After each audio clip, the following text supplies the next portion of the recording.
Hello, I'm Jim Flick, Director of Instruction for the Golf Digest Schools.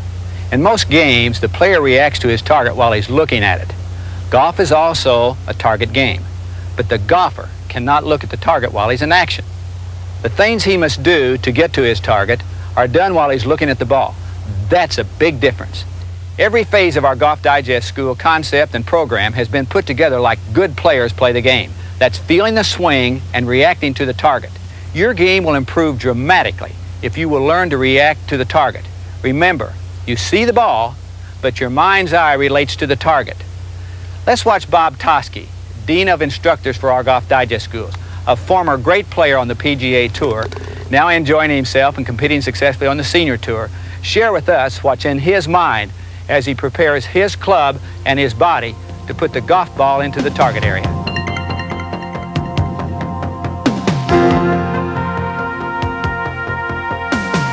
The target on the green is only the size of a mason jar. You've got to set the target in your mind, determine the direction, and how far you've got to go. Getting the ball to roll the right distance will be determined by solid contact and the speed and the length of your stroke.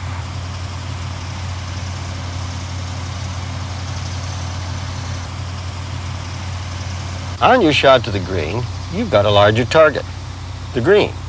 You have to define that target and set it in your mind's eye. You want the ball to fly in a predetermined manner by controlling the club face through proper hand and arm control.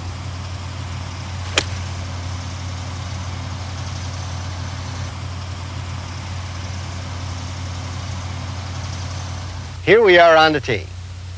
The same principles apply, only now your target is the landing area in the fairway. Here's my recipe for helping you reach that landing area. My eyes track into the target area. That allows me to aim my club face.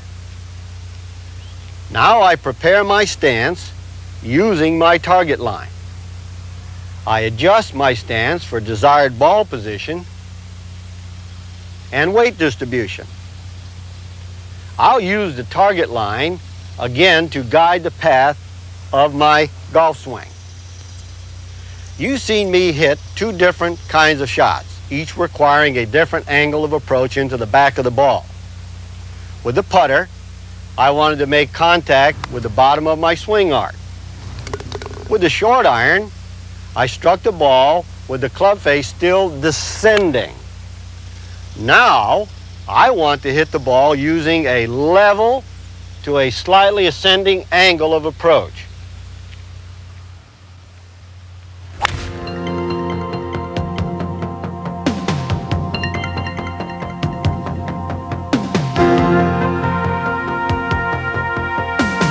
The number one word in a golfer's mind prior to swinging the golf club should be simply the word swing.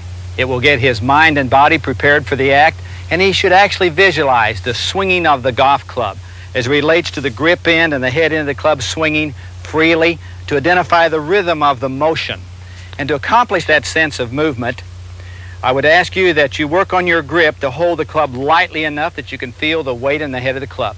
There's not one grip that fits every golfer because their hand size and grip strength will vary. But in general, we would like for the club to be in the fingers of the left hand enough that the thumb will be slightly to the right center of the shaft of the club, and the club will fit in the second joint of the middle two fingers of the right hand enough to put the club in the fingers to allow flexion in the wrist. Now this position will vary as to your needs and your physical strength. The pressure with which he holds the golf club is extremely important to the player. He should be able to feel the weight in the head of the golf club throughout the whole golf swing. It may increase slightly as the speed of the club increases, but he should be able to feel the weight in the head of the club as it's swinging around his body and through the ball and over to the forward side. And thirdly, the precision with which your fingers are put around the club is extremely important to match up the bottom line of the club going right up the shaft, so that after your fingers and hands are around the club, that you don't find yourself in the wrong position with the club face.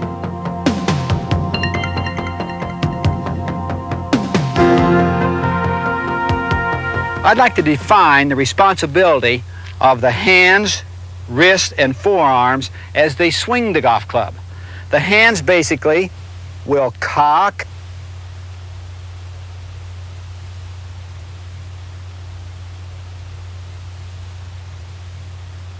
uncock,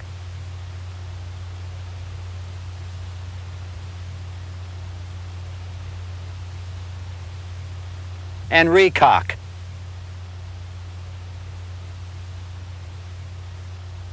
The left hand pushes downward while the right hand pulls upward to cock. Then your hands uncock and recock. Your wrists give you the flexibility to allow that to happen. And now let's discuss what the forearms do. Much as if you were putting your arms in front of you to shake hands with the ball, your right arm will fold as your arms swing backward and allow your thumbs to go into an upward position. Swing down and face the ball with the thumbs, so to speak, and over on the forward swing, allowing your arms to rotate and swing freely from side to side. And that by itself is not a particularly impressive move. I hit a 6-iron something like 160 yards, and those two little tapping actions only gave about 25 yards apiece, but when we tie them together, isn't it interesting that they're going to produce about 40% of the distance of my normal 6-iron. You will feel as you swing back, your right elbow will fold while your hands are cocking. You'll feel your hands uncock and recock, squaring the club face, and you'll feel your left elbow fold on the forward swing. So it's cocking and swinging, and you can strike your golf ball considerable distance with minimum effort. That's what is the heartbeat of the golf swing, helping you sense the feeling of the weight in the head of the club as it swings in and around and down and through your golf ball. Again, the purpose of your hands, wrists, and forearms is to create speed through flexibility and motion and to square the club face. There's a couple little drills that we use at the schools that are interesting to develop more sensitivity and feel. And one is to put a T in the end of the shaft. Grip down on your club so you can comfortably feel the weight in the head of the club. Then swing the club back just far enough that your wrist cock puts the grip into the shaft, pointing to the ball. Swinging down, and then again pointing the T on the forward swing side back to the position the ball was setting on the tee. One more time. The tee to re-tee drill might very well be your number one drill to identify sensitivity for the swinging of the club. To square the club face up, get maximum speed, and that brings an interesting point. Most of the people wanting distance relate to power and effort. No, distance comes from club head speed and center face contacts. You don't need a lot of effort. You need the flexibility and freedom to swing the golf club. Another drill that we use that looks hard but really is kind of fun and isn't so very difficult is the chair drill. It emphasizes the use of your hands. And I need a 3-wood. I would suggest a 3-wood to start with. Sit on the right front corner of the chair. Feel as though you're reaching slightly for your golf ball and you can almost hide your right leg. Choke down on your club just a little bit and pretend you're driving your car. You're going to strap yourself with your seat harness in so that you can't jump around. And now my hands, wrists, and forearms are merely going to swing the club around and behind me and strike my golf ball a fairly good distance with minimal amount of effort. Hold the club light enough that you can feel the weight in the head of the club. Let it swing and find the golf ball. I'm still facing the tee, which indicates a maximum amount of hands, wrists, and forearms in swinging the head of the golf club.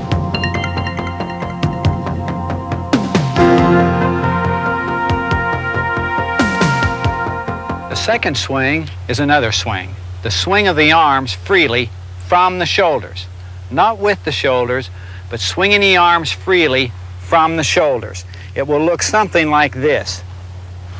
We are now adding the length of our swing of the club back a little further with our upper arm swinging freely from the shoulders to give us a full motion. If I try to make my shoulders control my swing, I have something that looks very tight and very tense, so I must have the swing of the arms to turn the shoulders. Bob Toski's made a lot of contributions to teaching the game of golf. I feel his most significant is helping us understand that the swing of the club through the hands and arms freely turns the shoulders. A turn will not create a swing, but a swing will create a turn. Again, the swing of the arms around and back a little further. My hands and wrists are still cocking, so let's add the second component of our total golf swing, and we're going to see more distance develop simply by swinging the club not harder, not more powerfully, but simply longer and more freely. So I've added another 60 yards or so to my swing, and now that 6-iron's going about 120 yards with simply the first two components of my swing being the swinging of the club head through my hands, wrists, and forearms. Now transporting the swing back and around my body further to give more freedom in the motion. And now I will have my arms swinging 180 degrees almost, going back, and now through 180 approximately, but my shoulders are only turning 90. My body turns, but it's in response to the swing. The purpose of the second swing is for transportation of my hands, wrists, and forearms, and to give my motion a sense of rhythm and freedom. We have a couple drills, as you might imagine, to help you develop better feel for what your arms and hands are doing. And as I was hitting some of those shots with my feet almost together, I will try to do that again. And as I do that, the body effort is diminished, but the swinging effort is increased as my hands and arms swing. For those of you that tend to slice the ball because your shoulders will not allow your arms to swing freely and go right on past you with the club head releasing and squaring up, we have a drill we call back to target. Measure out and take your regular starting position, locate your left shoulder as your fulcrum point, then turn backwards. You still want to sense and feel the club swinging in your regular path behind you and down and strike the ball over your finish. So I've got to make the same swing as I would in my regular position, feeling the club swing freely up with my hands and arms, down, through, and over, letting the club release and go right on past me. The purpose of this drill is to get the feeling that your arms and hands are swinging the club down without your body interfering and turning past the ball first, which tends to make the grip end get way ahead of the club head and slice your ball to the right. I still must sense the swinging action of the club in its normal path and its normal position as the club swings and goes past me very freely with my first two components. I'll lace this one for you.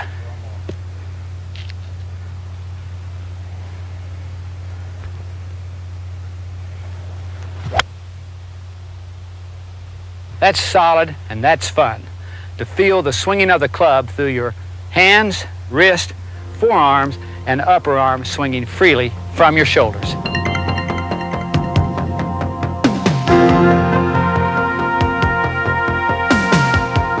We are now ready to add the third component to our swing, and that is the pivot, the movement of the feet, the legs, and the torso to support the two swings. In its rawest form, it'll look something like this. I spread my feet into its regular position, and then I feel my feet and knees move to support and turn in harmony with the swinging of my arms. When I watch a really good player, what I see is the body turns in harmony with the swinging of the club. They can sense how fast they should move their body related to what the club is doing. Less effective players are trying to make the body move the club, and that's out of sequence and out of importance. We have, again, the movement of the feet and the knees to turn the hips, while the swinging of the hands, arms, and club turns the shoulders. So let's put it together, and presto, let's see what we have. Feet and legs turning and moving to support the swinging of the arms, and you'll see my right hip turn as long as the club is swinging backwards.